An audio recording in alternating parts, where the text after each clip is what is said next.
Hey everyone, I hope you're doing well and staying safe during this time. If you're new here, welcome to the channel. Like I said, thank you so much for checking me out. If you haven't done so, please make sure to hit that subscribe button just right below the video. Cool, thank you so much. I really do appreciate it. And if you're returning, welcome back. Thanks again for your support. I truly do appreciate having you here. And here's some news coming out of India and China. India's NPCI, okay, we already know that is Ripple enabled, and China's UnionPay have signed agreements to establish interoperability with Buna, a payment system owned by the Arab Monetary Fund. So wow, a lot of Ripple connections here. India, China, and the Middle East. We know Ripple has done a number in the Middle East with RippleNet integration. This is an XRP-enabled settlement system, and so here's just the headline here. India, China to enable cross-border payments with the Arab world. India's NPCI and China's UnionPay have signed agreements to establish interoperability with Buna, as I'd mentioned, a payment system owned by the Arab Monetary Fund.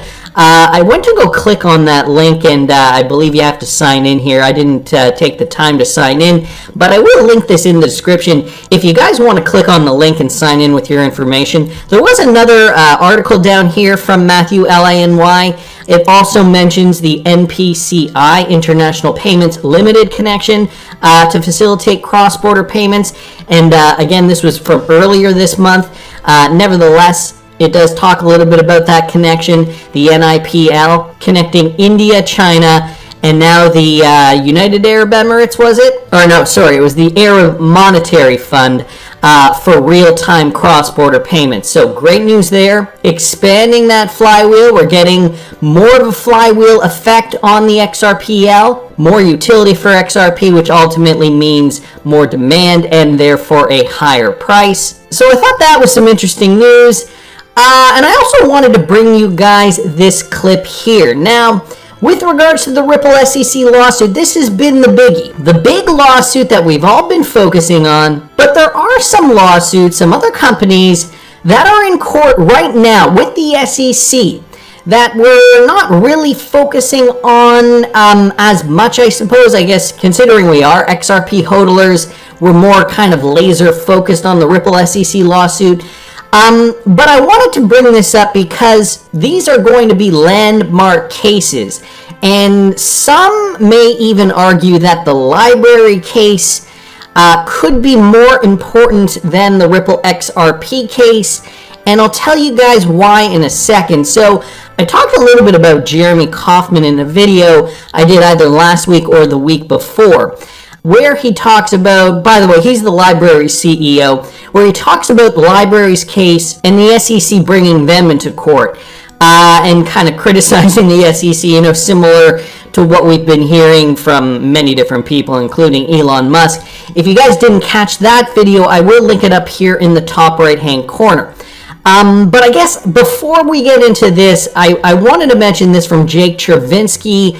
The novelty of cryptocurrencies require novel regulatory policies, but the SEC still relies on the Securities Act of 1933. He posts this from the Blockchain Association, a fantastic paper on the SEC's inconsistent attempts to regulate crypto from my Blockchain Association colleague, Sarah Hamilby.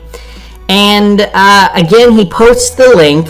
And I saw a whole bunch of people, and I believe you're probably going to read it in the comments as well, a whole bunch of people that were critical of this paper because they do not mention the Ripple versus SEC case once. Like Anonymous VIP saying a whole paper about Ripple versus the SEC without Ripple in it. What are you even doing? Nietzsche Bucks down here also saying a paper that mentions the Hinman speech as official guidance, but not the SEC's current narrative that it was not official at all. The paper also leaves out where this was said in the Ripple case, the most relevant case to the paper, and why. So people are really kind of slamming Jake Chervinsky here on Twitter, and these weren't the only comments. I saw a whole bunch on Twitter retweeting out Jake Chervinsky's tweet, but you can see here the XRP community none too happy that Ripple and XRP were left out of this paper. I will leave it here for you if you guys are interested in the details. But let me get back to this. Again, Jeremy Kauffman, the CEO of Library, another company that is being sued by the SEC, and some may argue that this Library case could directly affect Ripple's case. So let me just play you this clip of Jeremy Kauffman talking about his battle with the SEC. XRP is an unregistered security has riveted the industry. But it's not the only firm that's battling regulators. Media company Library, whose app runs on the blockchain, is also locked in a battle with the SEC. The firm operates a decentralized video sharing platform that's called Odyssey. Joining me now is Jeremy Kauffman. He's the CEO of Library. And Jeremy, you believe your case with the SEC could potentially set an even bigger precedent for the crypto industry, more so than Ripple's. Tell us why. Absolutely. Well, first, our case is almost certainly going to be decided before Ripple's case. And the facts of our case are no different than tens of thousands of other blockchain companies and blockchain tokens. Okay, so let me just stop it there real quick. Jeremy Kauffman stating the case against Library will conclude, and I talked about this in a former video, will conclude before the Ripple SEC case, and therefore could set a precedent that could be applied to the Ripple case. But not only that, guys, it could be applied to tens of thousands of other projects, and I think this is the bigger picture. We have to be looking at tens of thousands of other projects which could fundamentally transform the cryptocurrency industry in the US. And in our case, we didn't even do an ICO. So there's really no facts in this case that are different from any number of blockchain tokens. If Library is a security, then Ethereum is a security. So I think anyone who cares about the blockchain industry in the United States needs to be paying attention to this case, because if we lose, I think the entire industry is severely damaged in the U.S. And the SEC seems to be really focusing on that word security in particular, because you sold the coin. It was about 6.2 million, and you use that for operating expenses. Is that their beef with you, or is it because they want to? They're saying that you need to classify what you're selling, the Library coin, differently. Please explain that.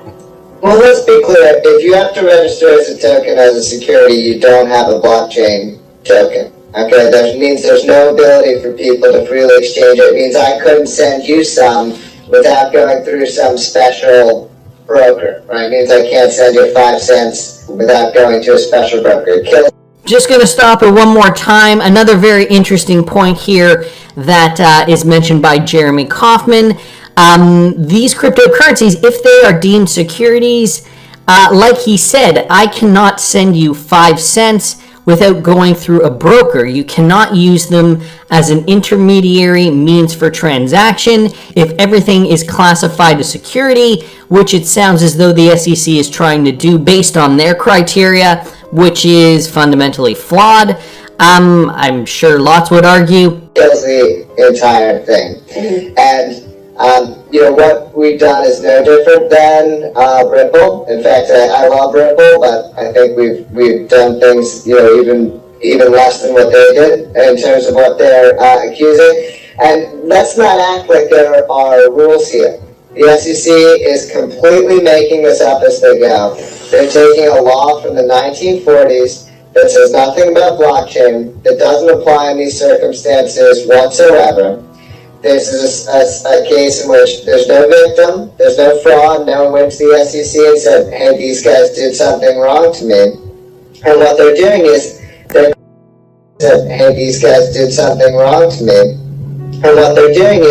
they're collecting all the facts. They're using all of their subpoena power. We spent millions of dollars giving them information over 4 years. And then, just like, someone throws the dart and then draws the bullseye around it, that's what they're doing. They're saying, oh, well, this set of facts makes it a security. They can do this to absolutely anyone, and there's no facts that they've discovered that would be different from tens of thousands of other companies and tokens. Well, and I know that you've said that you have offered to pay back the SEC to get them off your back. You've offered to dissolve the company. Some extreme offers made to the SEC. They keep saying no.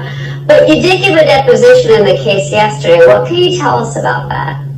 Well, I can tell you that the SEC is terrified of providing any standard that a company can meet in terms of the creation of a token. That's what they don't want to do. And this is an industry, the blockchain industry has been around for over 12 years. Everyone is scrutinizing one speech given 3 years ago that the SEC insists isn't even official. And this is insane. It's out of a Kafka novel that we as entrepreneurs have to guess what the rules are. And if you go in and you ask the government, I mean, I asked them again in the deposition, I say, hey guys, can you tell me anything? Can you give me any positive statements as to how a blockchain company can follow the U.S. law and have the same standard as Bitcoin and Ethereum? Yeah. They say, no, we can't tell you. And it's just an insane world. I mean, the deposition was boring. My lawyer said it's like watching paint dry. Because there's nothing exciting. Most of them are, Jeremy. Most of them are. We're about out of time. Please come back. Jeremy Kaufman. Okay, and I will leave the clip there. Jeremy Kaufman on Fox Business being interviewed about the SEC case. But you hear what he said too? The SEC is terrified. They do not want to give any kind of guidance because they themselves do not know where they stand or where these cryptocurrency companies could stand if they give them a long enough leash, if they allow them too much guidance. And so I think what it boils down to, they are not ready for this. They should be, if you want to hear my opinion, they should be hiring the best of the best in the crypto industry, the ones that understand cryptocurrency.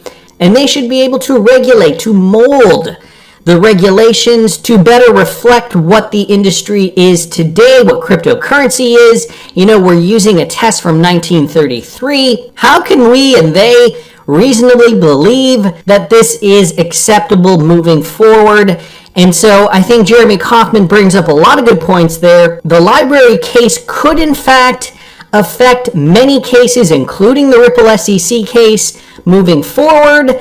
And also just wanted to bring you guys this from Bill. Don't get me wrong, I think the matter is going well for Ripple, and they are chalking up some good interlocutory wins, but none of the lawyers, even Jeremy Hogan, who has a good strike rate calling the outcomes of the motions, is openly predicting a final win.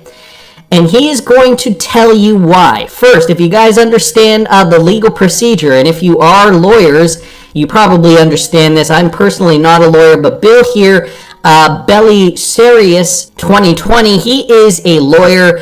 Firstly, because litigation is always uncertain. This is one reason, along with the huge costs of litigation, that so many matters settle. Secondly, because there are complex issues that are difficult to predict, such as the interaction of the Howey test with a new asset class. Thirdly, no lawyers, apart from the lawyers of the parties, have seen all the evidence, and there may be some more. I'm your guy. I will keep you posted. I'm your advocate. I'll be back on a daily basis, usually multiple times per day, with these videos to keep you updated with everything going on. So, I hope you enjoyed the video. If you haven't done so, make sure to hit that subscribe button. Feel free to share any of my videos with your friends, family, social media, or anybody who may care to listen. Thanks so much for your continued support. I'm always here for you. I want to help you through this time. So thank you so much for continuing to choose me. Enjoy your day, stay safe, and I'll catch you again probably in a couple hours. Thanks, everybody. See you later.